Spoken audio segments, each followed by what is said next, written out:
Bueno, buenos días. Es un gusto para mí estar de nuevo en Argentina, donde tengo la oportunidad de reencontrarme con amigos. Algunos de ellos los estoy mirando. Mauricio Álvarez, Raúl Errasti, Sergio Tafarel, que recién pasó.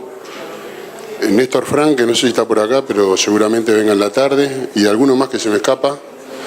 Agradecer a la organización del evento que hizo posible mi presencia acá. Hacer extensivo el agradecimiento a Mercedes, que fue quien me conectó, y a Gloria, que se encargó de algunos detalles. Y finalmente decir antes de empezar de que cada vez que venimos a Argentina, generalmente me acompaña mi señora, hoy está de nuevo acá en el evento conmigo, y nos reciben muy bien. Capaz que queda mal que lo diga y puede ser que suene como para quedar bien, pero no, sinceramente no es así. Argentina para mí es un gran país. Tenemos la fortuna de conocerlo casi todo y la verdad tiene un terrible país. Me parece importante decir eso. Y bueno, felicitar también a los que todos de alguna u otra forma han tenido que ver con la organización de esta muestra, que no tuve la oportunidad de recordarla, pero por toda la flota que vi afuera y el barro, se ve que gente hay y bastante, así que bueno, felicitaciones también. Y bueno, entonces ahora sí vamos a dar comienzo a la charla. Mercedes me pidió que hablara un poco del bienestar animal referido a la calidad de la canal y de la carne. Lo voy a hacer. Ustedes ven ahí, el puntero no funciona, pero si ustedes ven ahí en ese slide, básicamente se ven tres agentes que intervienen en la cadena de producción de carne ovina, que de arriba hacia abajo, del lado izquierdo de la pantalla, sería el productor. Y ahí está el manejo y una cantidad de prácticas que a veces generan estrés en el animal o dolor, y que es importante conversar un poco de ellas. El proceso de transporte, a mí me gusta hablar de proceso de transporte más que de transporte en sí mismo, porque eso involucra la carga en el establecimiento, el transporte propiamente dicho y la descarga, y finalmente ni que hablar todo lo que ocurre a nivel de frigorífico. Y eso va a afectar sin duda, o puede llegar a afectar, la calidad de la canal y la calidad de la carne. ¿Tá? En este tema en Uruguay, yo trataba de hacer memoria ahora cuando venía para acá, atrás de Mauricio en el auto, es un tema nuevo, relativamente nuevo en el Uruguay, por lo menos. Yo diría que a partir del año 90 del siglo pasado, si lo digo del siglo pasado parece hace mucho tiempo, pero no hace tanto tiempo. O sea que yo diría que hace 30 años que se ha empezado a trabajar en Uruguay en este tema en particular, el tema de bienestar animal. Y me atrevería a decir que en los países de la región más o menos anda por esa fecha. Y si uno compara eso con lo que ha ocurrido en los países desarrollados, lo que puede ser Estados Unidos y Europa particularmente, la cosa arrancó bastante antes. Y arrancó básicamente porque yo creo que el punto de inflexión fue la intensificación de los sistemas de producción, que les empezó a traer una serie de problemas de los cuales creo que por lo menos el vacuno y el ovino sobre todo está bastante lejos de suceder en nuestros países, pero sí pasó en Europa, pasó también en Estados Unidos, y particularmente en aquellas especies donde la intensificación es mayor. Me estoy refiriendo a la carne aviar y a la carne porcina. En menor escala vendría la carne vacuna, y el mayor grado de extensividad todos sabemos que le ha correspondido al ovino, sobre todo en lo que son los países de la región. De todas formas, eso no quiere decir que no sea importante hablar de ese tema en particular en estos sistemas de producción. Enmarcado desde ese punto de vista es que, ¿de qué vamos a hablar? Bueno, vamos a hacer un rápido concepto de lo que es el bienestar animal, la importancia que puede tener el bienestar animal. Cuando mencionaba en el primer slide a nivel productivo, estábamos hablando de determinadas prácticas ganaderas.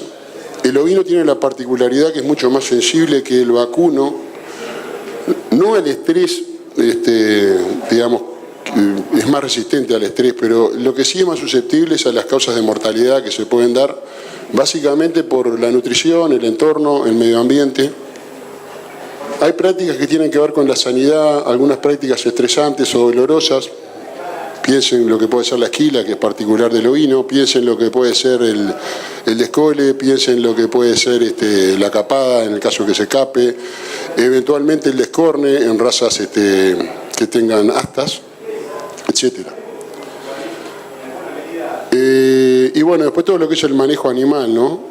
El manejo animal me estoy refiriendo, y ahí entra en todo el diseño de las instalaciones, que a veces es un problema. No es extraño ver en algunos establecimientos que al momento de cargar los ovinos no se cuenta con instalaciones para ovinos o embarcaderos particularmente, entonces se utiliza el embarcadero de vacunos, cosa que no es del todo aconsejable. Vamos a hablar de qué factores pueden estar involucrados a lo largo de esa cadena y finalmente vamos a hablar de otros problemas que no necesariamente están vinculados al bienestar animal directamente, pero sí indirectamente y que son particulares del ovino. ¿Está? Así que ese va a ser un poco el esqueleto de la charla. Tengo el retorno acá atrás, así que les pido que en la medida de lo posible se concentren y si hay alguna pregunta me cortan y me la hacen. Eso me sirve para justificar y poder hablar más de lo que quiero, para que no me digan nada del tiempo. ¿Está? Bueno, puede haber muchas definiciones de bienestar animal, pero en general, en mayor o en menor medida, contemplan lo que se ha dado en llamar las 5 libertades, ¿no? Es decir, el ovino o el vacuno debe estar libre de hambre y de sed, debe estar libre de cualquier malestar físico o térmico, debe estar libre de enfermedades y lesiones, debe estar libre para poder expresar un patrón de comportamiento normal y debe estar libre de miedos y angustia. El conjunto de todo eso sería lo que se entiende por bienestar animal.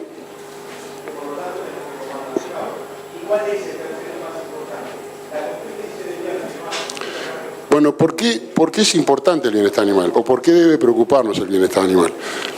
Hay varias razones. En primer lugar está en lo que se ha dado a llamar la calidad ética. Es decir, hay un segmento de consumidores, básicamente pertenecientes de los países desarrollados, que ya no solo les basta la calidad del producto, lo que nosotros normalmente entendemos por lo que es la calidad, sino que además están exigiendo que los animales que van a consumir y la carne que van a comprar provenga de sistemas de producción donde se certifique que las prácticas ganaderas que se realizan, ya sea a nivel del establecimiento y a nivel de frigorífico, cuenten con normas de bienestar animal. Y por supuesto esos consumidores están dispuestos a pagar más por ese tipo de carnes. Por supuesto que también hay un tema ético, y eso es lo que se ha dado a llamar en calidad ética. También hay un tema ético en lo que tiene que ver con, bueno, nadie va a hacer sufrir un animal de manera innecesaria. Y creo que ahí nos corresponde a todos las generales de la ley, y en particular a los que de alguna u otra forma estamos vinculados a la producción animal. Y eso hace que haya reglamentos internos y de países compradores que necesariamente hay que respetar. Y eso es crucial para países como el Uruguay, para países como la Argentina, donde una buena parte de su producción va al mercado internacional. Entonces, querramos o no, se está transformando en una barrera paraarancelaria real que nos permite o no el acceso a determinados mercados.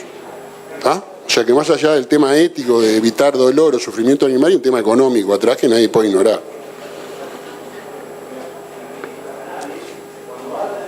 ¿Por qué preocuparnos por el bienestar animal? Porque como yo les decía, en el caso de los ovinos en particular, hay determinados eventos, los sistemas de producción son extensivos, el animal se cría a cielo abierto, y eso determina de que esté expuesto a las condiciones del medio ambiente y a las condiciones de alimentación que básicamente le brinda la madre.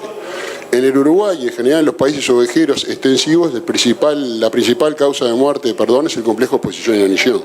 Es decir, el cordero muere por hambre y por frío. Y generalmente muere por hambre y por frío porque es un cordero chico, de bajo peso al nacer. Eso hace que se agoten las reservas, y si las condiciones medioambientales son extremas, estoy pensando en temperaturas bajas sumadas a lluvia y sumadas a viento, bueno, determina que el cordero muera. Eso en nuestro país es la principal causa de muerte, me atrevería a decir que en Argentina también. Y la mortandad en Uruguay es variable de acuerdo al año, pero anda en valores entre un 15 y un 30%.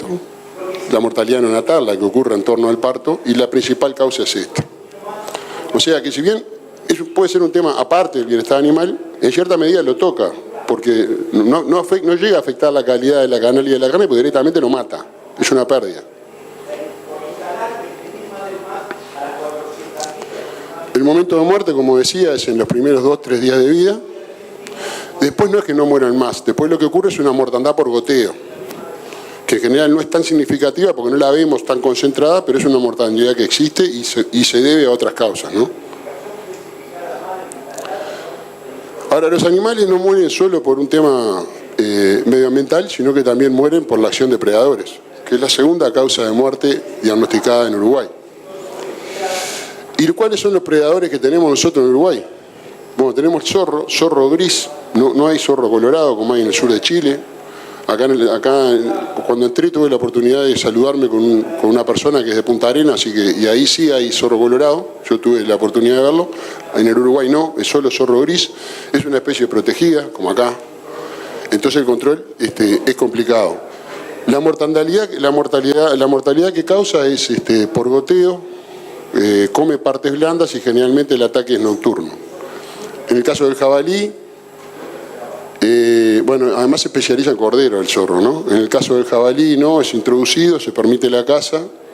La mortalidad es a cualquier categoría, también es nocturno, es de hábito nocturno y come todo el animal. Y no es solo cordero, sino cordero y adulto.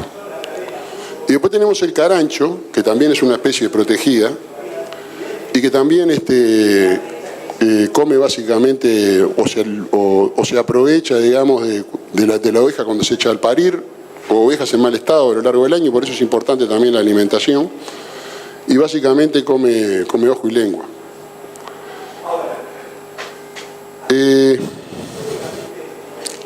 Y después tenemos este problema que es cada vez más creciente y es el más dañino. Para que tengan una idea, capaz que Jorge me puede ayudar, pero en el Uruguay somos 3.200.000 personas y creo que hay más de 2,5 millones de perros. ¿De verdad, Jorge? Bueno, sí, me dice que sí. Son 2,5 millones de perros que hay. Entonces tenemos un problema de tenencia responsable bastante importante.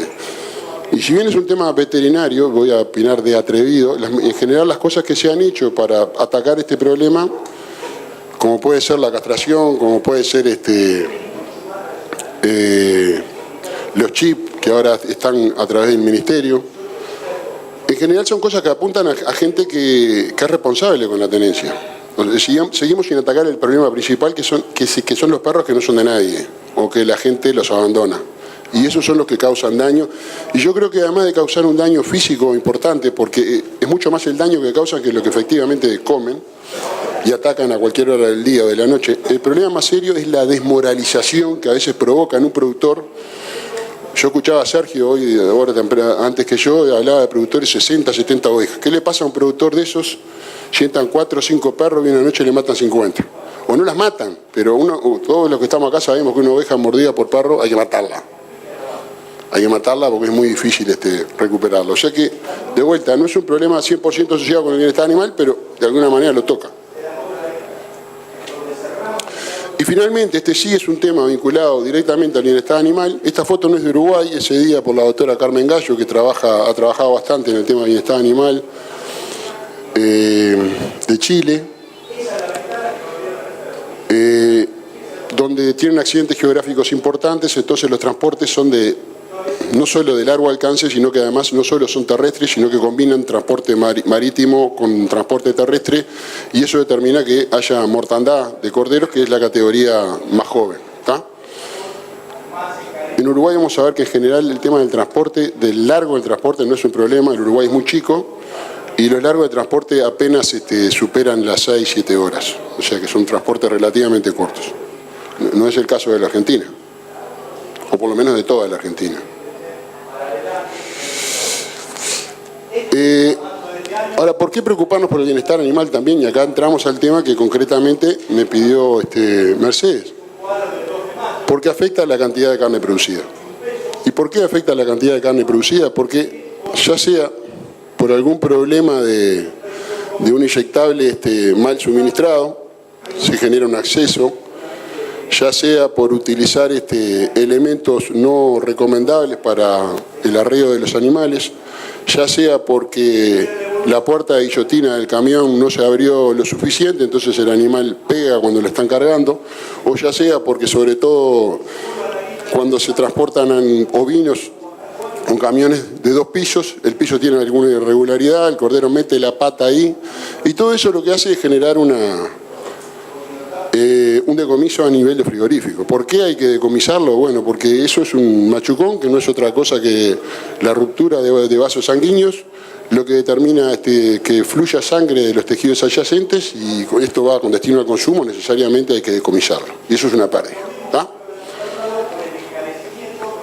Y finalmente tenemos este problema que en ovinos, voy a decir dos cosas primero. No es tan importante como en el caso del vacuno, y voy a explicarlo por qué, pero muchas veces está subdiagnosticado, porque lo que ocurre es que a nivel de frigorífico, y Raúl me hace así con la cabeza porque es tal cual, a nivel de frigorífico no se acostumbra a medir el pH del ovino final, como si se mide el pH del vacuno. Entonces lo que nos ha pasado a nosotros, por lo menos cuando trabajaba a nivel de la investigación, es que muchas veces encontramos porcentajes de animales, en mucha proporción de animales con pH superiores a 5,8. Y el pH, para que todos sepan, ya lo deben saber, es la principal característica instrumental de la carne. ¿Por qué? Porque al afectar el pH estamos afectando además el color del músculo. El color del músculo es el principal factor de compra, además del precio, cuando uno va a comprar un trozo de carne. ¿Por qué se afecta el color del músculo? Y bueno, porque el pH no baja lo suficiente.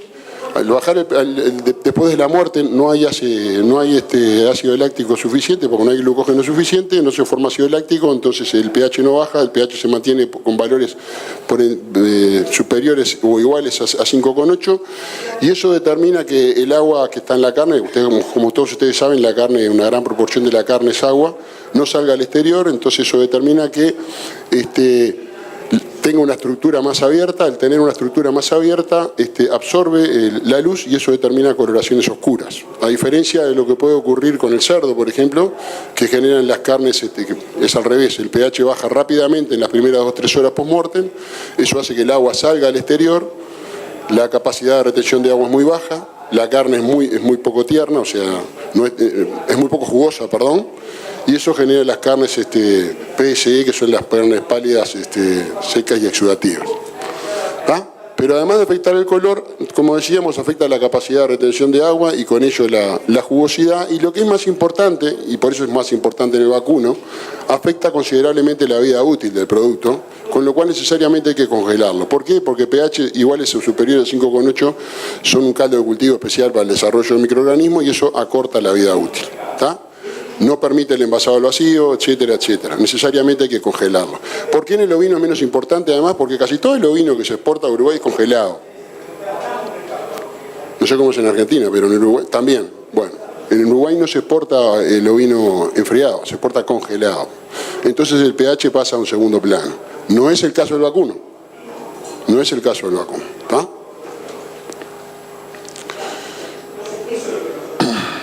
¿Cómo minimizar las pérdidas a nivel de campo? Voy rápido acá porque este no es el tema. Tengo algún problemita con el puntero. Bueno, como decía, acá están las principales causas de muerte. La exposición ionizante es la más importante, la predación es la segunda, y bueno, después aparecen otras.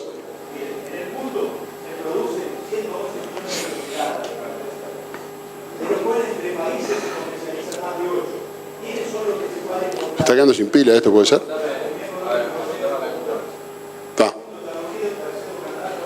Bueno, el tema de las pérdidas de calor del cordero, ustedes ven que a determinada temperatura ambiente, párense en 10 grados para hacerlo más fácil, con el animal seco y sin viento, la pérdida de calor en kilocalorías por metro cuadrado y por hora son de determinado tenor.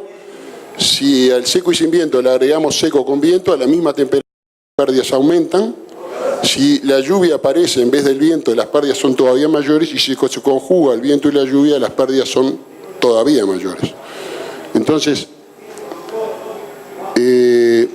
bueno, las recomendaciones cuando es seco y sin viento sería la nutrición y el manejo para la producción del calostro y leche. La síntesis de calostro se hace sobre todo en la última semana previo al parto, entonces es muy importante la alimentación energética que se le pueda dar a la oveja ahí. Y en el último mes de gestación, como ustedes saben, se define el peso nacer del cordero e indirectamente la supervivencia de él. En el caso de que tengamos un animal que además que no haya, que haya viento o que haya lluvia, entonces además de la alimentación va a ser necesario un reparo. Y si se conjugan los dos va a ser necesario el encierro, ya no va a bastar el reparo. Entonces, lo importante es saber que este es un plan piloto que está desarrollando el Secretariado Uruguayo de la Lana con el INIA y con la Universidad de la República, que lo que hizo fue estimar la pérdida de calor de corderos recién nacidos y considera para ello la velocidad media diaria del viento a 2 metros sobre el nivel del suelo, la temperatura media diaria y la cantidad de precipitaciones. Entonces todos los días, durante el año, está disponible en la página web de Línea, ese es el mapa del Uruguay, y nos indica los niveles de riesgo que hay de acuerdo a la zona. Y esto es muy bueno porque le permite saber al productor con antelación cuáles van a ser las condiciones medioambientales y en función de eso poder hacer el manejo acorde. Esto es extensible también a la esquila, porque los riesgos de mortandad por esquila también incrementan. Bueno, esto rápido, esto sería situaciones de reparo, es decir, acá no hay temporal, acá hay viento o hay lluvia, pero no se conjuga el viento y la lluvia. Acá es lo mismo, a veces se están empezando a utilizar el nylon de silo como cortina a nivel del alambrado contra el viento dominante, que en el caso del Uruguay es del sur. Esta diapositiva es de la gente de la Facultad Veterinaria. Vemos que tenemos el nylon de silo en el alambrado y además tenemos un encierro tipo rancho. Las ovejas están recibiendo, no sé si lo logran ver, no me anda el puntero, el bloque que están comiendo las ovejas. Entonces eso hace... ¿Lo ven? Bueno, eso lo que hace es una mejora del 15% en la supervivencia del cordero por tomar ambas medidas, es decir, el abrigo y además un suplemento energético en torno al parto. Bueno, este es otro, esto es cuando yo estaba en facultad, utilizando las paredes laterales de un galpón. Lo que hacemos es, sobre todo cuando estamos manejando rebaños que son muy prolíficos, con 2 o 3 corderos, se encierran de 48 a 72 horas y cuando el cordero está durito se larga al campo. En este sistema las mortandades son del 2%.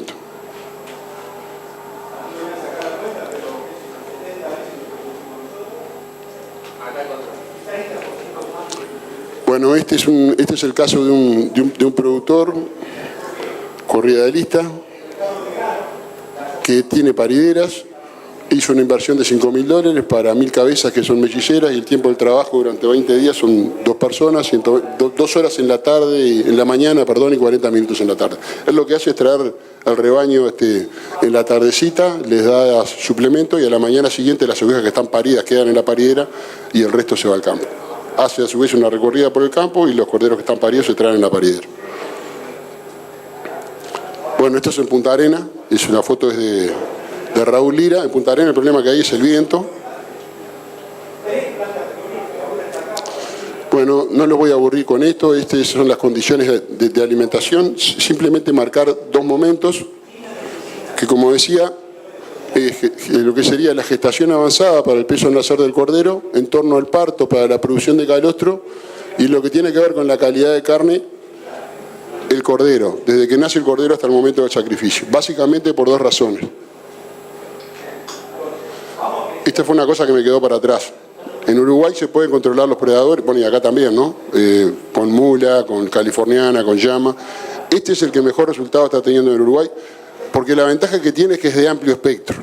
Es decir, controla todos los predadores que nosotros... Y además controla el otro que también no es menor, ¿no? Que es el de 2 patas, ¿no? Entonces, este es muy bueno.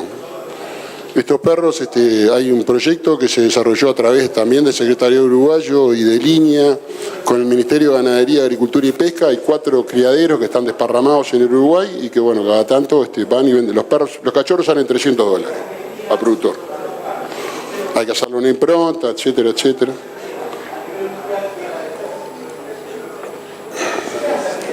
Bueno, ¿por qué es importante el crecimiento y la terminación del cordero? Bueno, es importante.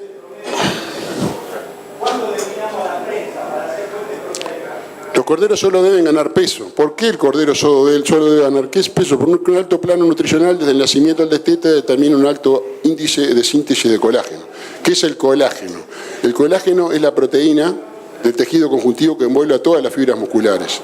Conforme el grado de inestabilidad de ese colágeno o de solubilidad, que es lo mismo, aumente, la carne va a ser más tierna. Es lo mismo que ocurre con un animal más joven respecto a un animal más viejo. Entonces un animal que esté en crecimiento permanente, no solo lo vamos a terminar antes, sino que además la carne que va a producir ese animal va a ser más tierna. ¿Se entiende? Pero además un alto plano nutricional, bueno, Bueno, lo que dice ahí no, si además si eso no ocurriera, no van a estar los suficientes hidratos de carbono como fuente de energía, no se va a formar el ácido láctico, si no se forma el ácido láctico, el pH queda alto, si el pH queda alto, eso genera coloraciones oscuras y además genera sabores y olores desagradables. Y dependiendo del pH final al cual se logre, puede afectar o no la terneza. Así que el pH debe ser levemente ácido, ideal 5,5, el color de la carne rojo cereza, no corte oscuro. Eso permite tiempos de cocción consistentes porque no hay pérdidas de agua, reduce los sabores no deseados y sobre todo mantiene la calidad del producto enfriado para exportación. Bueno, el bienestar indudablemente está asociado con el no estrés del animal. El estrés es la perturbación del estado normal del individuo producto de eventos naturales o inducidos por el hombre. El animal tiene un reconocimiento al estímulo y la percepción del animal es diferente, no solo entre especies, sino dentro de la misma especie y va a depender del grado de mansedumbre que tenga el animal. Y está determinado también por sus experiencias anteriores. Un animal que haya sido sometido a determinada práctica durante más veces va a estar menos, va a manifestar menos estrés frente a esa práctica en común. ¿Cómo son el tipo de respuestas? ¿Son de tipo conductual o de tipo fisiológica? En general se usan mucho a nivel de la investigación. Es decir, se pone, por ejemplo, a determinados efectos que en teoría causarían estrés al animal y lo que se mide es el nivel de glucosa en sangre, el nivel de cortisol en sangre, la creatinfosfatoquinasa y todos esos que figuran ahí, que son indicadores de más o menos estrés en el animal. Y después están los cambios conductuales, que los vamos a ver ahora a continuación, o más adelante creo. O sea que bueno, no estrés, bienestar animal, es sinónimo de bienestar animal, un producto con calidad ética, como hacíamos referencia al principio, es aquel que asegura que el animal destinado a producir carne se le evitó sufrimiento innecesario y se crió bajo buenas condiciones de bienestar animal. ¿Tá? Y además dijimos que hay muchos consumidores para los cuales eso está siendo un factor decisivo de compra. Si eso es así, lo que tenemos que saber es en qué lugar de la cadena posicionarnos y cuál es el factor que está pesando para provocar estrés y en definitiva para afectar el bienestar animal y para en definitiva estar afectando la calidad de la canalidad de la carne y en definitiva hacer menos plata con esto, porque es un negocio, ¿no? Entonces, tenemos el predio, el transporte, la planta afanadora y el consumidor. Esa sería la cadena. ¿Dónde se encuentra usted dentro de la cadena? Y para saber dónde es importante disminuir el estrés. A nivel del predio tenemos una serie de prácticas que las vamos a ver rápidamente. ¿Se ve bien del fondo? Medio tarde va a preguntar, pero ¿se ve bien? ¿Se ve? ¿Están despiertos ahí en el fondo, sí? Bueno, el destete, la castración, el corte de cola, la esquila, manejo sanitario en lo que tiene que ver con vacunaciones y desparasitorias. El manejo que puede haber en el pesaje, la medición de la condición corporal, el arreo, la espera en corrales, las cargas y las instalaciones. Las instalaciones está con mayúscula. ¿Por qué está con mayúscula? Porque en el tema de instalaciones y particularmente en ovino es complicado.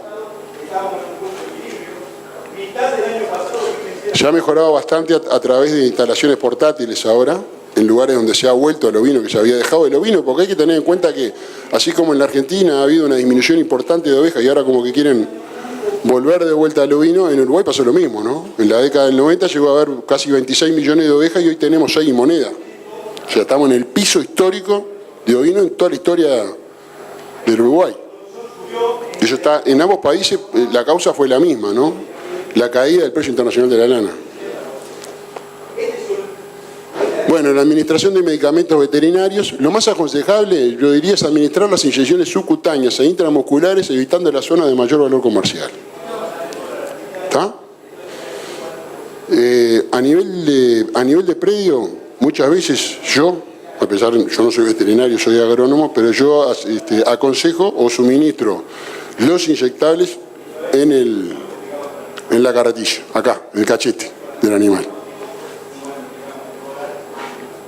Es una zona que no complica y no tiene... Obviamente que hay que cumplir con todas esas normas que dicen ahí, administrar medicamentos solo registrados en el ministerio, el uso de productos de acuerdo a las indicaciones de la etiqueta, bueno, etcétera. El descole y la castración.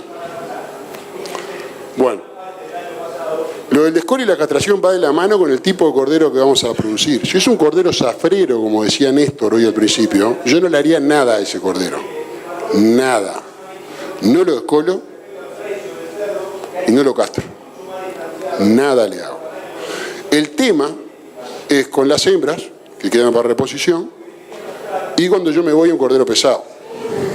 ¿Tá? Y ahí va de la mano del momento que transcurra la aparición. Porque no es lo mismo que la majada para en julio, en agosto, o si ya para entrada la primavera. Porque nosotros tenemos otro problema, que es la mosca de la bichera. ¿Tá? Esto es un tema ajeno a lo que es el bienestar animal. Y después tenemos el tema del dolor o no dolor. Lo que se ha visto cuando se ha medido esto es que el mejor método, o mejor dicho, lo mejor es hacerlo lo más temprano en la vida del animal. ¿Qué es lo más temprano en la vida del animal? Y en el Uruguay en sistemas intensivos se puede hacer a las 3 semanas de vida promedio del animal. En general se hacen encarneradas de 37 días, eso determina apariciones de 20 días, son apariciones muy concentradas y se pueden hacer hasta 2 señaladas y es recomendable hacerlas a veces hasta en el propio campo. Para evitar trasladar los animales, se trabaja con unos bastidores en el rincón del campo, se hace en el pasto, evitando polvo, barro y trabajando con desinfectante. ¿Ah? En el caso que haya que descolar, lo que se ha visto es que lo mejor que anda es la pinza cauterizante. En Uruguay se está comprando, ahora se está importando. No sé el precio actual, pero creo que anda en $600, ¿no, Bonino? Más o menos. Yo a Bonino cada tanto le hago una pregunta a ver si me está dando pelota a mí o está en otra, ¿no? Está bien. Bueno, no, está más o menos en $600. La ventaja que tiene esa pinza, corta y cauteriza. Pero hay que dar con el punto específico de la temperatura, porque si no lo que ocurre es que sangra. Y lo que hay que evitar es que el animal sangre. Alternativamente, tenemos música de fondo, está buenazo esto, vamos a salir a bailar también. Entonces, hacemos lo que quieran, traigan, háganlo pasar. Tenemos el tema de la pala que cauteriza también, pero obviamente uno va mucho más lento con la pala que si puede trabajar con la pinza, ¿no? Alternativamente está el anillo de goma y el cuchillo. En el caso de usar el cuchillo, que desde el punto de vista de bienestar animal queda mal decir que uno usa el cuchillo, pero yo voy a decir algo que quizás no sea lo correcto políticamente. Es la forma más práctica de descolar, sobre todo cuando el cordero es pesado, y estamos descolando la cordera al otoño siguiente. Porque ¿qué pasa con la cordera que nace en pleno primavera? Tenemos que descolarla recién en el otoño siguiente después de que caigan 2 o 3 heladas. ¿Podemos descolar con anillo de goma? Sí, podemos descolar con anillo de goma. Ahora, el anillo de goma, miren que el animal sufre también, ¿eh? Si ustedes lo ven, queda echado 3, 4, 5 días. Con el cuchillo también. Pero es como un estrés más agudo, es decir, el animal sufre en el momento y después no sufre. Y con el anillo de goma la cosa es un poco distinta. Ahora, si todo eso se hace temprano en la vida del animal, se evita todo. Que eso sería la recomendación desde el punto de vista del bienestar animal, hacerlo lo más temprano posible. Y si el cordero es temprano, no intervención. Nosotros en Uruguay lo que hacemos, que está por ahí, en vez de castrar al cordero, le hacemos la criptorquidia inducida. ¿Qué es eso? Es antes de las 3 primeras semanas de vida del animal, agarramos los huevos y los empujamos hacia la cavidad abdominal. Y el anillo lo colocamos a la salida de la cavidad abdominal. ¿Para qué? Para evitar que los huevos caigan a la bolsa. Si los huevos no caen a la bolsa, no se produce, o sea, hay una temperatura en el abdomen que es mayor que la que hay en las bolsas, y eso hace que la espermatogénesis no se desarrolle de manera normal, y el animal va a mantener el instinto sexual, va a buscar a la hembra, va a dar el golpe a riñón, pero no va a preñar si está bien hecho. ¿Qué ganamos con esto? Mantener las 2 ventajas que tiene un animal entero frente a un animal castrado, que es que crece más rápido y es más magro. Entonces en Uruguay se hace mucho esto, ¿tá? Que es la criptorquidia inducida. Bueno, dicho esto, ahí está la vacunación que se hace también. El descorne y el desmoche, si en el caso de haber alguna raza, por ejemplo en Uruguay, cuando se introdujo el Finnish Landras y se cruzaba con merino australiano astado, los machos, como van a ver acá, Esas son las hembras y ahí están los machos. Los machos tienen cuerno. Bueno, obviamente es menos peligroso para los trabajadores si es mocho. Hay menores pérdidas por machucamiento, hablando de calidad de carne. Hay una mayor facilidad de manejo. Hay un menor espacio requerido en el transporte, si estamos trabajando con animales astados. Entonces se sugiere eliminar la zona del tejido formadora de cuerno, también recurriendo al calor en las primeras etapas de vida. Esto es muy específico, no es general del ganado ovino. Bueno, ¿cuál es el estrés más importante de todos? El destete. ¿Por qué el destete? Porque al cordero lo estamos separando de la madre, lo estamos cambiando de alimentación y lo estamos cambiando de potrero. ¿Cómo sugerimos nosotros hacer el destete? Hay dos cosas que quiero decir. Para el cordero zafrero, no recomiendo nunca vender a culata de camión. Esto es destetar y vender. ¿Por qué? Porque ahí estoy sumando dos estreses. El estrés de la separación de la madre, el estrés del transporte, el estrés del tiempo de espera y el estrés en la planta de faena. ¿Qué sugerimos ahí? Destetar, mandarlo a un buen campo 48 horas y después traerlo y ahí sí recién embarcar. ¿Ah? Pero no el destete a culata de camión. ¿Cómo hacemos el destete? ¿O cómo sugerimos hacer el destete? Sugerimos hacer un destete a corral 48 horas. Las primeras 24 horas, madre y cordero juntos. ¿Por qué madre y cordero juntos? Para que vacíen a la madre lo más posible la leche. Entonces, ¿qué tiene que haber en ese brete? Sombra. ¿Agua tiene que haber? No. No toma agua ni oveja ni cordero. ¿Qué hacemos las segundas 24 horas? Separamos la unidad hembra-cría. La oveja sigue sin agua las segundas 24 horas y al cordero sí le damos agua. Tras 48 horas de encierro, largamos a la oveja a cualquier potrero, porque ahí ya solo el hecho de destetarla como darle da una muy buena alimentación, y el cordero va al mejor potrero que tengamos. Con eso además facilitamos el tema manejo. Si no tenemos cordero costeando 2 o 3 días en la vuelta, y va con los perros y viene con los perros, y se pasa un cordero para allá, se pasa otro cordero, de esto disminuimos drásticamente todo. 48 horas encerrado. ¿Es lo que está ahí? No lo voy a leer.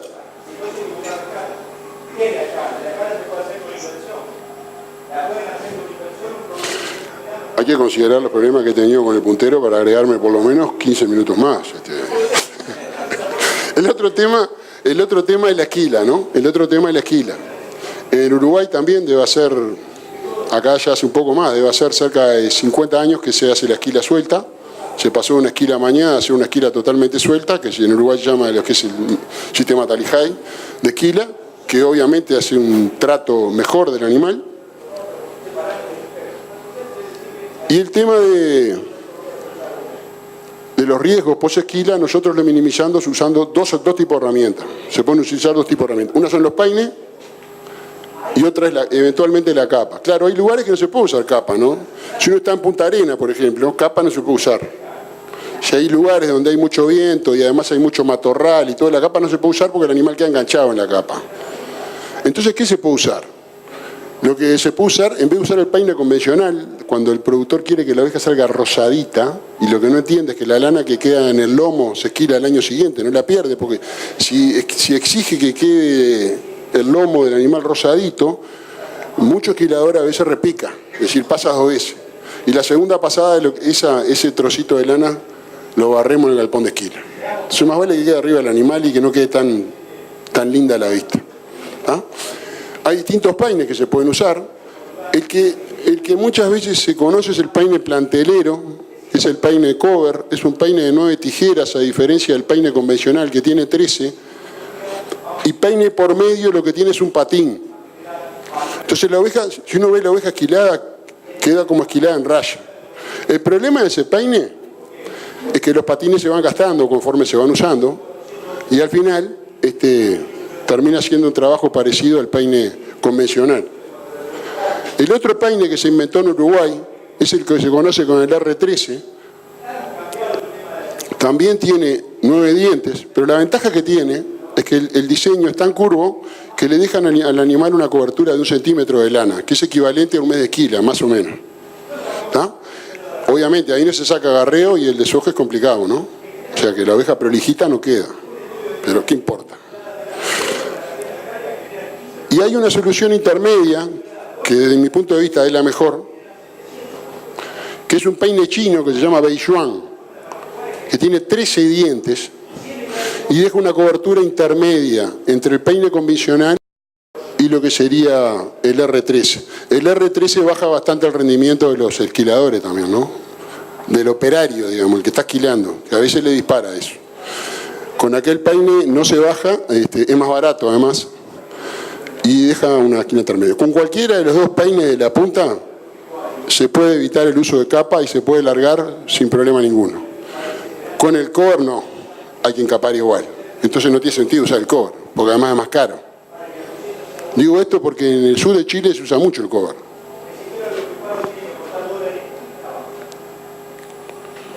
Bueno,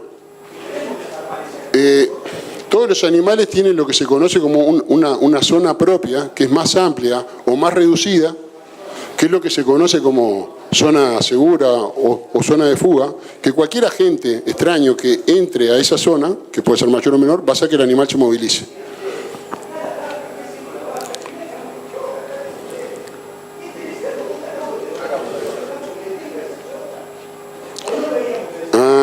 Es ahí la cosa, es lo que me decía hace rato, ¿no? El espacio que el animal considera como propio es alrededor, ¿está? Eso es lo que se conoce como zona de fuga. Y después está el punto de equilibrio, que está ubicado en las cruces del animal. Y si ustedes ven que si el operador se mueve, penetra a la zona de fuga y se mueve en sentido inverso al animal, en ese caso son vacunos, el animal se moviliza hacia adelante, porque pasamos de las cruces, que es el punto de equilibrio, hacia atrás. Cuando queremos salir de la zona de fuga, si saliéramos en el mismo sentido que están los animales dentro de la zona de fuga, el vacuno empezaría para atrás. Entonces lo que hacemos es salir en forma oblicua. Esto más o menos lo conocemos todos, ¿no? No dicho así, pero todos sabemos. Me olvido. Entonces,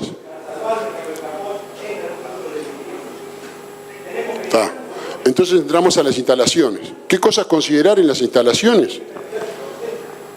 Lo que dice INAC ahí es el Instituto Nacional de Carnes. En el Uruguay hay un instituto que se especializa en todo lo que tiene que ver con carne. En teoría con todas las carnes, en particular con la carne vacuna. Pero es el Instituto Nacional de Carne, que ha hecho cosas muy buenas, ¿no? Por lo que es la política y la presentación de nuestros productos en el exterior, etcétera. Bueno, entonces al diseñar y construir las instalaciones hay que contemplar la topografía por el tema de ubicación y drenaje. El diseño debe ser adecuado de forma a facilitar el avance de los animales, teniendo en cuenta que los animales se mueven más de zonas sin luz a zonas con luz y en zonas curvas que en zonas rectas. La superficie del piso no debe ser rebalosa, es decir, debe tener algún sistema antideslizante, libre de acumulación de agua, tienen que tener un mantenimiento adecuado, evitar salientes y ángulos rectos que puedan provocar una lesión del animal cuando lo estamos transportando. Evitar las distracciones. ¿Qué son las distracciones, por ejemplo? Yo decido pintar el cepo de amarillo. Entonces, claro, las vacas no avanzan. O hay una bandera que quedó adelante. O estoy en el frigorífico y hay una fuente, una fuga de aire que está... Cualquier distracción lo que va a hacer es que el animal se pare y evite avanzar. Y nosotros vamos a querer moverlo. Y necesariamente ahí se va a producir un conflicto. Y eso genera estrés. Y si ese estrés es muy agudo, lo que puede generar es problema de pH. No llenar demasiado los corrales, evitar las distracciones, paredes ciegas de huevo y tubo, justamente para evitar que el animal se distraiga. Paredes ciegas de huevo y tubo. Yo los invito a que cuando vayan de acá para Santa Fe, bueno, no sé si yo no vi mucho embarcadero acá, pero agarren cualquier región de la Argentina o de Uruguay y fíjense cuántos embarcaderos tienen las paredes ciegas, totalmente ciegas. Disponibilidad de sombra y agua. La pendiente se recomienda, esta es otra cosa a ver, la pendiente que no sea mayor a 20-25%, con piso antideslizante y paredes ciegas.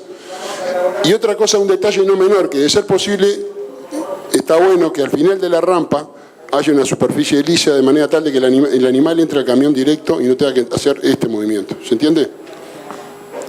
Bueno, vamos a ver un poco lo que se ve. Habíamos dicho que no podía pasar esto. menos podía pasar esto. Aquella foto no es en Uruguay, ¿eh? Por las dudas, claro. No voy a decir dónde es tampoco, pero hay embarcaderos así, ¿eh?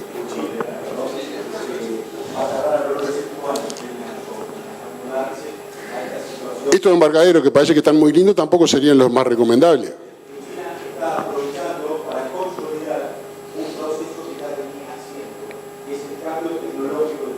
Esto tampoco. ¿Cuál es el otro problema? Menos marcado en el ovino que en el vacuno, la mezcla de lote. Yo decido, antes de que venga el camión, mezclar los lotes. ¿Qué pasa? Yo tengo un lote que ya hay una jerarquía que está establecida. Cuando yo entrevero con otro lote, se tiende a formar otra jerarquía. ¿Cómo lo evaluamos en este experimento? Ustedes ven que ahí hay corderos que están pintados de rojo y otros pintados de celeste. Y fíjense cómo los corderos tienden a montarse unos con otros. Sobre todo cuando el color es distinto. Había una jerarquía. ¿Quién la cambió? La cambié yo. ¿Eso que genera en el vacuno? Corte oscuro, pero derecho. En el ovino no tanto, pero en el vacuno es corte oscuro. Seguro. Perdóname, me olvido. Bueno, esto sería un ejemplo de lo que podría ser una infraestructura adecuada.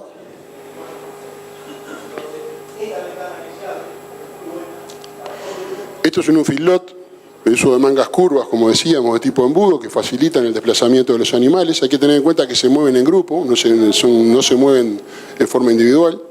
Son animales de manada, como dicen. Acabó el predio. ¿Venimos bien con el tiempo? ¿Cuánto? Bueno. Transporte. ¿Qué factores pueden estar involucrados en el transporte? Básicamente esto. Fíjense, este operario tiene la bandera acá, pero la dio vuelta el hombre.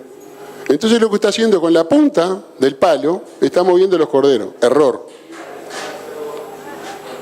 ¿Se puede trabajar con perros? Sí, si el perro está entrenado. Pero lo que pasa en campaña a veces, que uno llega a la puerta de una casa, golpea y salen 14 perros y ninguno sirve para nada. Solo ladran. Esos perros no podrían estar. Bueno, la del medio es una situación extrema y aquello es el uso excesivo de la picana, en el caso del vacuno, en el caso del lanar no se puede usar, pero son las petequias que se forman en la carcasa, ¿no? Esto es lo que puede pasar, como yo les decía hoy al principio, con un cordero que mete la pata en un accidente que hay ahí en la tabla y eso genera un decomiso a nivel de frigorífico. Entonces, ¿por qué no considerar en la cara que los animales se mueven mejor hacia sitios con luz? Fíjense lo que es la parte de abajo del camión.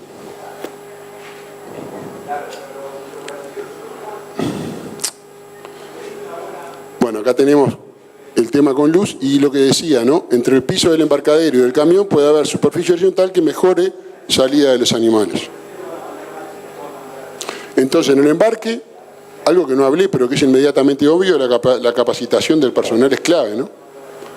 El encierro previo de los animales, mínimo de 2 horas, no más de 4, con agua, para que no se deshidrate, siempre tiene que tener agua. En piso de tierra. ¿Por qué en piso de tierra la oveja? Porque si no está en piso de tierra y la echamos en un piso que tenga material, por ejemplo como este, se bostea y mea y contamina toda la parte del vellón. Eso es punta coloreada, punta quemada que no sale al lavado. ¿Tá? Entonces el ovino cuando se encierra en piso de tierra. No se esquila en piso de tierra, pero se encierra previamente en piso de tierra. Obviamente que con acceso al agua al límite, pero sin exceso del alimento. Altamente conveniente que estén esquilados. Lo de 10 milímetros de lana es porque en el Uruguay, por el tipo de lana que se produce, y acá en Argentina me atrevería a decir que también, el cuero para que valga algo tiene que tener ese remanente de lana. Si uno manda un cuero pelado, no vale nada. ¿Por qué? Porque el destino de ese cuero es gamulán. Y esa es la razón de por qué tiene que tener ese alto de lana. Evitar el uso de elementos estresores en el momento del embarque, solo bolsa de plástico, cascabeles y los perros solo si están entrenados. Esto es crucial, no arrastrar ni levantar de la lana a los animales. Esto es bastante común de ver, que se agarran los animales de lana y se los levantan. Eso es machucamiento fija. Evitar destetar e inmediatamente embarcar, que lo decíamos hoy, se suman estreses. Evitar ingreso de animales en la rampa hasta que la puerta esté totalmente abierta. Esto es muy común en vacunos, sobre todo. Entonces, cuando vamos a la planta, después vemos lesiones a nivel de la grupa. típicamente por eso, porque la puerta de guillotina no se abrió lo suficiente y el animal pega arriba. El camión debe estar atracado y alineado correctamente con referencia al nivel del piso de la rampa de embarque. El camión debe contar con reja antirresbaladiza en el piso para evitar resbalones y machucamientos en el transporte. Solo se embarcarán animales aptos para ser transportados. Se debe lotear, evitar transportar el mismo lote de animales muy disímiles para evitar lo que yo decía, el cambio de jerarquía, etcétera, etcétera. Me voy a apurar porque no llego. Bueno, no cuesta demasiado hacer las cosas bien. Bueno, y ahí tenemos una cosa de infraestructura adecuada. Y lo otro que quería mostrar, que es un detalle, la importancia que puede tener aprender a suplementar los lanares en cualquier situación, ¿no? En este caso particular, no sé si lo logran ver, está el operario escondido y está con una bolsa. No hay ningún operario abajo. Los corderos suben todos para arriba. No hay perro, no hay grito, no hay palo, no hay nada. Se amansó el rebaño. Entonces cuando dicen que la oveja es difícil para trabajar, no, la oveja no es difícil para trabajar, la trabajamos mal, que es diferente. Bueno, el tema de acá el plan agropecuario y la facultad de veterinaria han hecho muchos cursos a nivel de campo, sobre todo capacitando personal. El transporte, las características o lo que se conviene que sea el transporte. Me voy a tener que apurar porque no llego, Mercedes. Esto de todas formas queda... Bueno, la capacitación del personal a nivel de transporte es muy importante. Yo diría que es muy importante el que va a hacer el transporte. A tal punto que en Uruguay, por ejemplo, no sé cómo es en Argentina, pero en Uruguay en general las plantas tienen sus propias flotas de transporte. No va cualquiera a buscar ganado. La gente que va tiene cierto grado de capacitación. Porque esa persona que va, en primer lugar, ya ve las condiciones del establecimiento, sabe si ha habido un encierro previo o no, ve si los animales están fatigados o no, ve si hay disponibilidad de agua o no. No va a pasar lo que pasó en el slide anterior, o sea, se va a arriar con bandera, no se van a usar palos. Ve las condiciones de las instalaciones que tiene el productor. Y yo siempre pensé, en Uruguay existe en la esquila, ustedes lo deben saber, el sur creó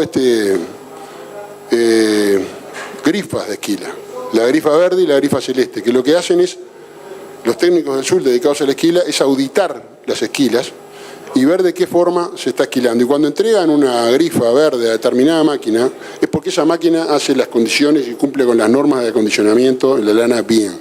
Yo pensé que el INAC, que es el Instituto Nacional de Carne, podría hacer algo parecido con la flota de camiones. Auditar determinados tipos de camiones, que son estos los camiones y los camioneros que van a ser los encargados del transporte. Porque muchas veces el mismo camión que se usa para ganado se usa para transportar oveja. Bueno, la densidad de carga. Hay muchas cosas que están ahí que digo, no tiene sentido que las repita. La transparencia igual va a quedar, la presentación va a quedar, se la dejo a Mercedes, así que no hay problema. Bueno, ¿qué factores pueden estar involucrados? ¿Qué problemas puede haber en el transporte? Bueno, una densidad de carga, debe ser una densidad de carga exacta, ni en exceso ni en defecto. En ambos casos, aunque parezca que no, muchas veces se cree que en exceso no hay problema de que el animal caiga. Bueno, sí hay, sí. El número de contusiones puede ser muy importante.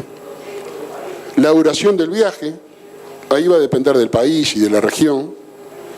En Europa, por ejemplo, para que tengan una idea, después de 8 horas hay que parar el camión, bajar los animales, darles de comer y darles de tomar agua. Eso no existe en ningún país de América. Los transportes a veces son muy largos. Las condiciones de la ruta, evitar ayunos excesivamente prolongados, porque una cosa es el desbaste, que obviamente es necesario para evitar la contaminación después en la playa de faena, pero otra cosa es cuando al desbaste hay pérdida de tejido. Entonces eso sí nos perjudica porque va a afectar el rendimiento de la carcasa. ¿Qué suma todo eso? Arreos prolongados, destetes inmediatamente previo al transporte.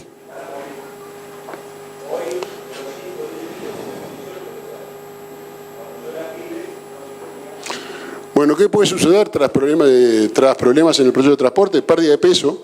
La pérdida de peso vivo es inevitable, que es la merma excretoria o el desbaste, que no es lineal. Por ejemplo, un desbaste que en 6 horas sea del 6%, en la primera hora ya hizo el 3%. O sea, no es lineal la pérdida, ¿está? Pero lo que hay que evitar es la pérdida de canal. que eso sería por pérdida de tejido, por deshidratación. Por eso es importante el tema del agua, ¿no? Evitar los machucamientos que generan los decomisos o problemas en la calidad de la carne o, en grado extremo, como mostraba al principio, la muerte de algún animal. Bueno, este fue un trabajo que hicimos hace mucho tiempo. El gurí que está ahí arriba es mi hijo. Hoy tiene 24 años, así que fíjense lo que era ese gurí que está con la remera roja ahí. Lo que tratamos de evaluar ahí fue el tiempo de transporte, 2 tiempos de transporte, uno corto y uno largo, después vamos a ver las características, 3 tiempos de espera en frigorífico y la posición en el camión. Es decir, pues no es lo mismo que el cordero vaya arriba a que vaya abajo. Y vamos a ver por qué no es lo mismo. Entonces el trabajo está publicado, ya que lo pueden acceder a él. Entonces los transportes eran de 2 horas y media o de 13 horas y media. Es una cosa que en el Uruguay no pasa, pero lo que queríamos evaluar era dos tiempos de transporte bien contrastantes, ¿no? 3 tiempos de espera, o sea, los corderos llegaban y se mataban. Los corderos llegaban, estaban 9 horas en el frigorífico, que es más o menos el periodo que están, porque además es lo que permite o es compatible con la inspección veterinaria. O un tiempo de espera excesivo, 21 horas de espera. Y la posición del camión, arriba y abajo. ¿Y qué evaluamos? Evaluamos el rendimiento, evaluamos el daño de canales, ya sea en la paleta, en el costillar o en la pierna. Evaluamos el pH a las 24 horas. Evaluamos además del pH promedio la probabilidad de que haya canales entre 5,8 y 6,2. Porque a veces cuando uno saca el promedio, eso puede estar escondiendo algún...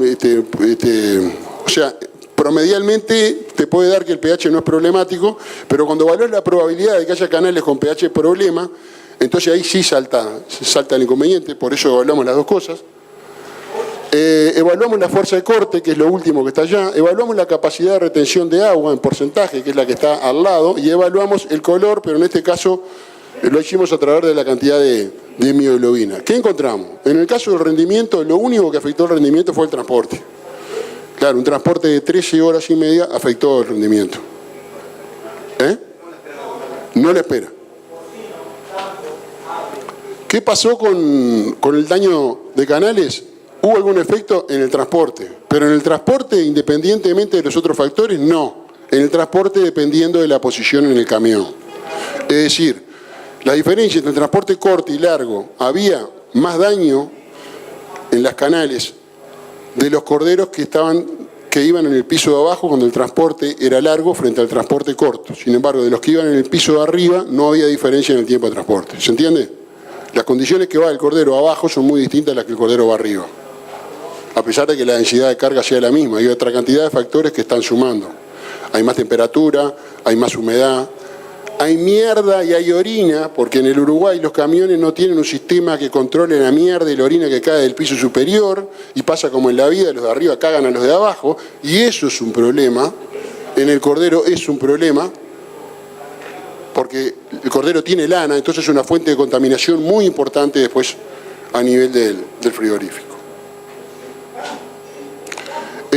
No hubo problema de color, no hubo problema de capacidad de retención de agua, y sí encontramos un problema, una probabilidad, tampoco en el pH, pero sin embargo cuando lo abrimos y lo que evaluamos fue la probabilidad de pH entre 5,8 y 6,2, vemos que hay un efecto a que aparezcan más canales en los mayores tiempos de espera. Con 21 horas de espera en frigorífico hay mayor probabilidad de canal entre 5,8 y 6,2. ¿Qué pasó? Se agota el glucógeno y eso genera que el pH no baje. Y eso, si lo vemos, es compatible con la fuerza de corte. Lo que estamos midiendo es la fuerza para cortar la carne. Conforme la fuerza de corte es mayor, la terneza es menor. Y fíjense que pasó de valores de 3,4, 3 y 4,7. Es decir, los mayores tiempos de espera generaron carne más dura. Hay una relación entre pH y terneza. Y esa relación es como en U. Cuando el pH es ácido, está la proteólisis del sistema enzimático de las lisosomales, que hacen que la carne sea más tierna. Cuando el pH se acerca a los valores de neutralidad, el otro sistema que actúa es el de las calpaínas, que genera que la carne sea tierna. Cuando el pH está entre 5,8 y 6,2, la actividad proteolítica es mínima, y eso hace que la carne sea más dura. Bueno, en la planta de faena, y ahora voy a ver así, en 5 termino. Bueno, tenemos la descarga en frigorífico. Bueno, también ese es un caso extremo de lo que no habría que hacer, no es la situación en Uruguay. Aquello tampoco es de Uruguay, pero es algo parecido a lo que habría que hacer, a pesar de que las paredes laterales no son ciegas. Es decir, lo ideal es que la rampa tenga el mismo ancho que la puerta del camión. Bueno, la descarga y el alojamiento en corrales, de nuevo la capacitación del personal, la rampa tiene que tener las mismas condiciones, evitar el uso de elementos estresores, es decir, en la descarga se repite lo mismo que habíamos dicho en la carga, ¿tá? Está la densidad en los corrales, en el caso de los ovinos, bueno, el tema de los desagües, etc. Bueno, acá tenemos un diagrama de cómo sería ideal que fueran las instalaciones, en diagonal, y lo otro que está bueno, acá está el cajón de noqueo. Y lo que es importante es que los animales cuando vengan acá se enfrenten al cajón de noqueo casi llegando al cajón de noqueo y no que lo vean desde muy lejos. Bueno, eso serían instalaciones adecuadas, en curvas, ciegas.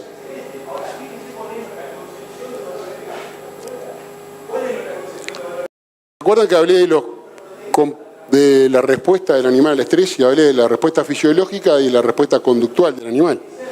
Bueno, hay indicadores conductuales que se usan y que básicamente tienen que ver con... Ahora sí marché con esto, ¿no? El porcentaje de animales en que se usa picana eléctrica durante el arreo. Ahí están los máximos aceptables. Esto para vacuno voy rápido. El porcentaje de animales que rebalan durante el arreo. Esto parece que no fuera importante, ¿no? Pero por ejemplo en Uruguay, cuando queremos exportar o cuando quisimos exportar a Estados Unidos y determinada cuota que es la de mayor valor, recibimos auditorías muy exigentes que en los frigoríficos lo que estaban evitando, lo que estaban controlando era esto. Y si nos pasábamos de estos límites, no exportábamos. O sea, no es chiste, ¿eh?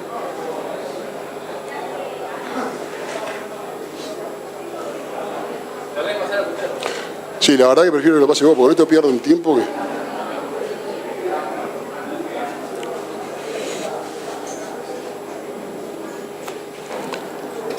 Acá tenés que salir.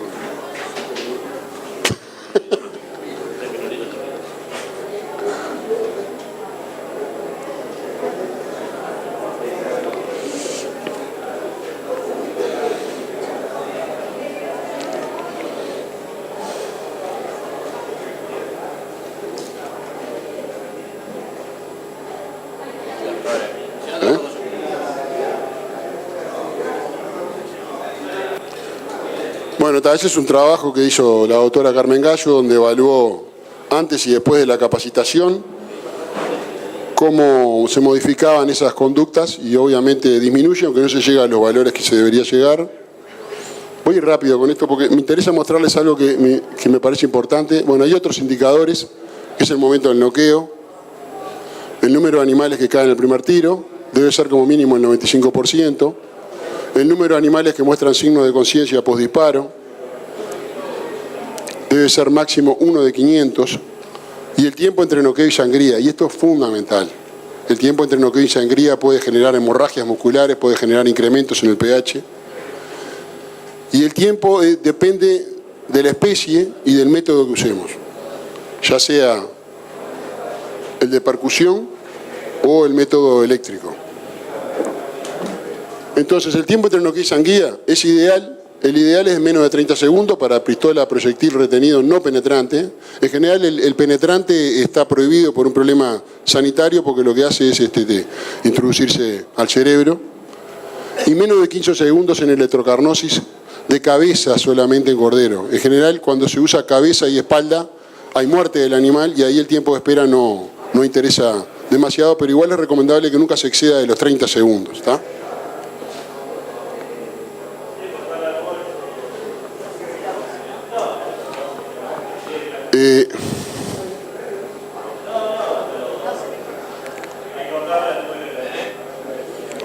Sí. Bueno, la ubicación correcta de los electrodos, una solución salina para facilitar el contacto. En ese caso es cuerpo y cabeza. Hay dos fases, una fase tónica y una fase clónica. Hay que matar antes que finalice, hay que degollar al animal antes que finalice la fase tónica. En la fase tónica lo que hay es un proceso epiléptico y en la fase clónica lo que hay es un pataleo. Hay que tratar de matar antes que finalice la fase tónica.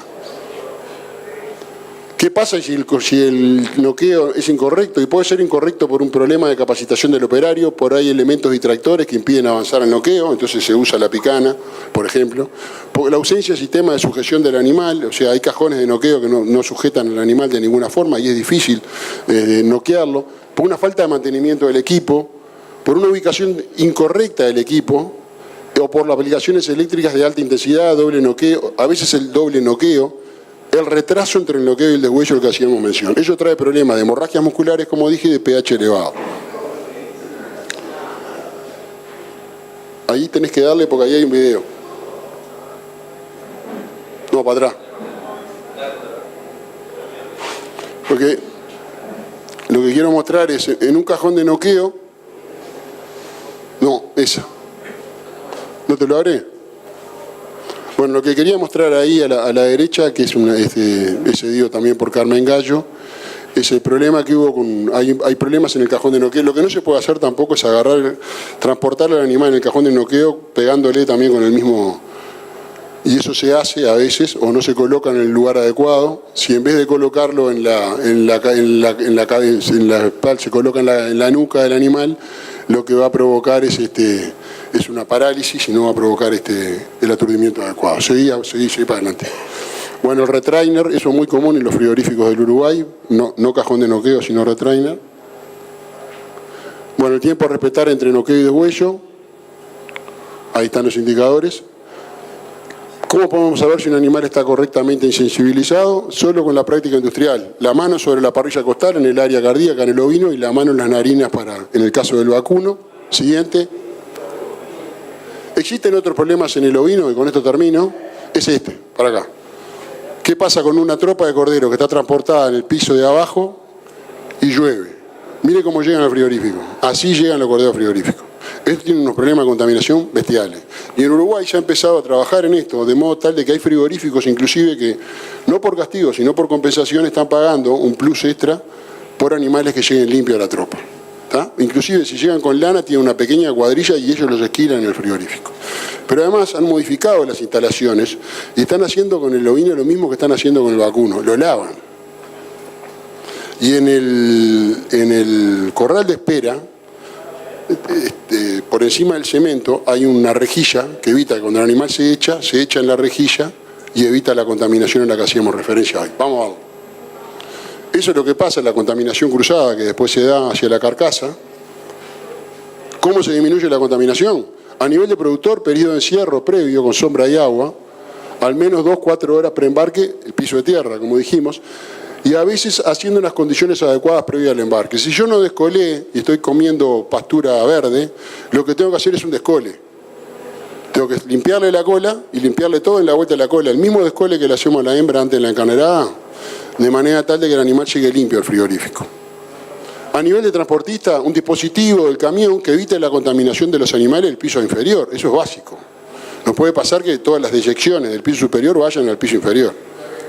Y a nivel de frigorífico, la esquila, cuando el largo de mecha lo justifica, la limpieza con agua de aspersión y acondicionamiento de corrales de espera, y hay intervenciones que se está trabajando a nivel de investigación, a nivel de la canal, es decir, el ácido láctico, cuando se lava la canal, o el ozono, ya sea ozono líquido o en la cámara de maduración gaseoso. Eso disminuye bastante los niveles de contaminación. Y además hay un incentivo de precio por tropa limpia. Ahí tenemos el acondicionamiento al cual hacíamos referencia, en la foto de la derecha. ¿Sí? Ahí tenemos lo que decíamos de los corrales de espera, los picos de aspersión de agua están acá abajo, entonces lo mojan todo al cordero. Y con eso logran, la siguiente, es mucho más limpio ese cordero que el cordero que veíamos hoy. Siguiente. Bueno, eso es lo que se puede hacer con el efecto del ozono gaseoso en cámaras de maduración. Fíjense en lo que eran las medias canales antes, los niveles de aerobios totales. ¿Está? Fíjense cómo incrementa. Antes, fíjense después. Antes y después, o sea, con el ozono, fíjense cómo bajan los niveles de contaminación. Siguiente. Sin ozono. Después es mucho más grande el nivel de contaminación. Siguiente. Bueno, terminando, y ahora sí. Dale. Bueno, hay una importancia ética, productiva, comercial y económica del bienestar animal en países donde la producción de carne es importante. Necesariamente tiene que haberla.